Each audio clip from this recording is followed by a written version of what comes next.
ये कथा सिखाती है, यदि ये कथा सिखाती है स्वयं को बड़ा साबित करने की खातिर, जीवन में यदि आपको पदवी, बड़ा पदवी मिल जाए मेरे भगवत प्रेमियों, आपको धन बड़ा अच्छा मिल जाए, शक्ति मिल जाए, तो जीवन में कभी भी ना अहंकार मत करो कि मैं बड़ा, आई एम ग्रेट, कभी जीवन में मत बोलना, क्योंकि ये कथा सिखाती है। ब्रह्मा जी ने कहा मैं बड़ा हूं जी, तो दोनों के बीच में वाद विवाद हो गया, वाद विवाद यहां तक आ गई कि अपने अपने अस्त्र निकालकर दोनों युद्ध करने लगे, युद्ध।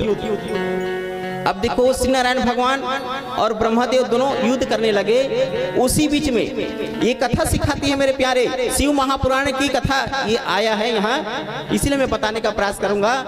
शिव जी पहला स्वरूप कहाँ प्रकट हुआ, क्यों प्रकट हुआ, कैसा प्रकट हुआ, क्या कारण है जी शिव जी प्रकट होने का, शायद आप सुने होंगे। श्री शिवाय आगे मुखम व्याहरति यदा तन्मुखम पावन तीर्थ सर्व पाप विनाशनम। तो यहाँ कथा श्रीमद् भागवत की कथा के पहला शब्द से शिव महापुराण में यहाँ लिया गया है। दूसरा कथावाचक बोलते हैं उसके मेरे कोई नहीं है, लेकिन मुझे जब मैं भगवान ने कृपा की है तो बताने का प्रयास करूंगा। तो उनके अंदर में अहंकार आ गया कि मैं बड़ा, दोनों के बीच में घमासान युद्ध हुआ। तो उसी बीच में शिव जी अग्निस्तंभ के रूप में प्रकट हुआ, महा अग्निस्तंभ। शिव जी शुरुआत में प्रकट हुए, शिव जी सर्वप्रथम शिव जी किस रूप में प्रकट हुए, अगर प्रश्न आया तो क्या बोलोगे, महा अग्निस्तंभ के रूप में प्रकट हुए शुरुआत में, प्रारंभिक में। और दोनों के बीच में युद्ध हो रहा था, देखने लगे ये क्या है, ये अग्निस्तंभ, महा अग्निस्तंभ, बहुत बड़ा अग्निस्तंभ है। तो दोनों के बीच में शंका आ गई कि इसका छोर को पता लगाना है हमें, नीचे का तल, नीचे जो भाग है मूल भाग को पता लगाएंगे और ऊपर भाग को शिखर का पता लगाएंगे। जो पता लगा लिया तो वही सर्वश्रेष्ठ है, वही ग्रेट, वही महान, बोलना पड़ेगा राधे राधे, वही महान। तो ब्रह्मदेव कहाँ गए, ऊपर शिखर महाअग्नि स्तंभ के ऊपर पहुंच गए, लेकिन पहुंचे नहीं है, जाने लगे। और नीचे में कौन, श्री हरि भगवान नीचे में जाने लगे। लेकिन हरि भगवान जैसे गए, जैसे पहुंचने लगे, लेकिन पहुंचने नहीं पाए, क्योंकि बताऊं, वो निराश हो गए। जितने नीचे में जाते थे, मूल में जितने जाते थे, तो उसका अग्नि स्तंभ का मूल का पता लगा नहीं पाए। अपने आप में स्वीकार किया हरि भगवान ने, मैं मूल का पता लगा नहीं पाया।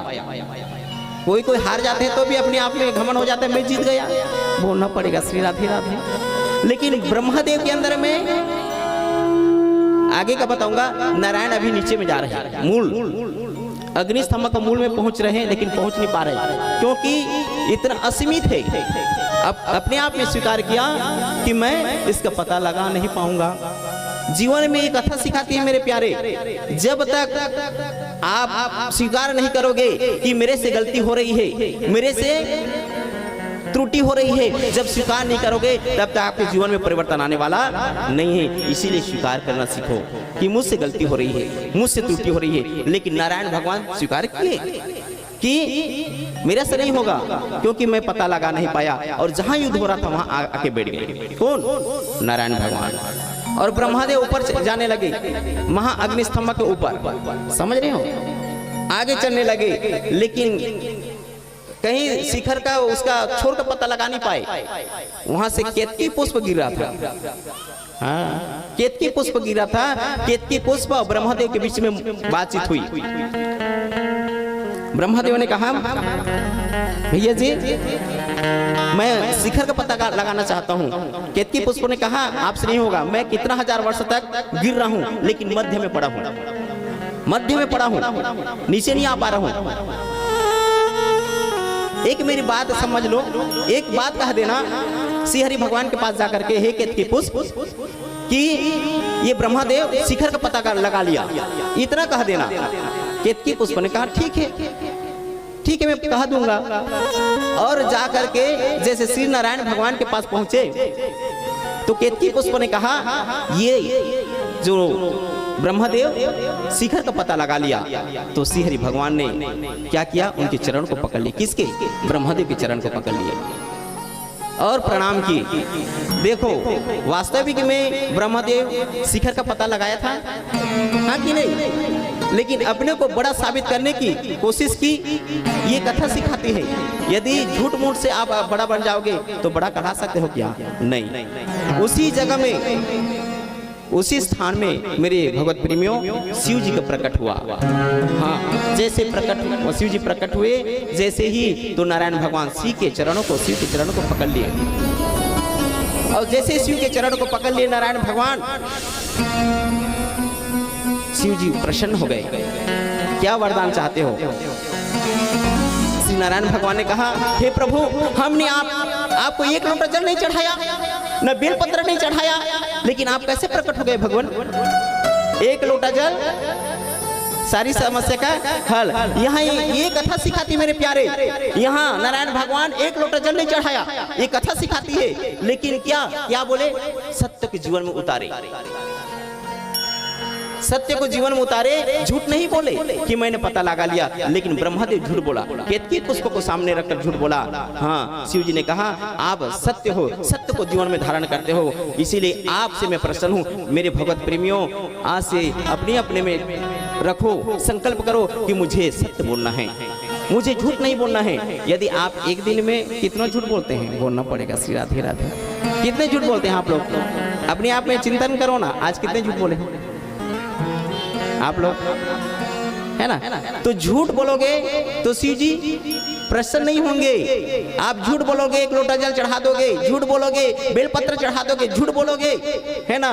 कितना लोटा जल चढ़ा दोगे मेरे भगवत प्रेमियों, शिव जी प्रसन्न होने वाले नहीं। ये कथा सिखाती है कि सत्य बोलोगे, सत्य की राह पे चलोगे तो शिव जी एक लोटा जल नहीं चढ़ाओगे तो भी प्रसन्न हो जाएंगे। ये आध्यात्मिक कथा है मेरे प्यारे, ये आध्यात्मिक कथा है। इस कथा को अपने जीवन में उतारो। नारायण भगवान के प्रति प्रेम बढ़ गया और शिव जी ने कहा, बेटा तू मेरी बात माने, सत्य को धारण किए, इसीलिए तू और मेरे में कोई अंतर नहीं है। ब्रह्मदेव को अभिशाप दिया कि झूठ बोल रहे हो, तुम्हारी पूजा नहीं होगी। ये कथा सिखाती है सत्य को धारण करना है। ये कथा है, आगे नहीं बोलूंगा, शिव महापुराण की कथा है, लेकिन मैं यहाँ सत्य का जब व्याख्यान करना पड़ रहा है, इसीलिए एक कथा है। तो भगवान क्या है? सत्य है। हमारा शरीर क्या है? झूठ है। आपके शरीर क्या है? झूठ है। ये आत्मा क्या है? सत्य है। ये परमात्मा क्या है? सत्य है। ये संसार क्या है? झूठा है। तो सत्य कभी नहीं बदलता मेरे प्यारे। ये शरीर झूठा है, बदलता रहता है। जैसे बाल्य अवस्था से किशोर अवस्था, किशोर से जवान अवस्था और जवान से वृद्ध अवस्था, पता है कि नहीं? बदलता है कि नहीं? तो ये क्या है? शरीर झूठा है। चित, भगवान क्या रूप है? भगवान का रूप चित है, प्रकाशमान।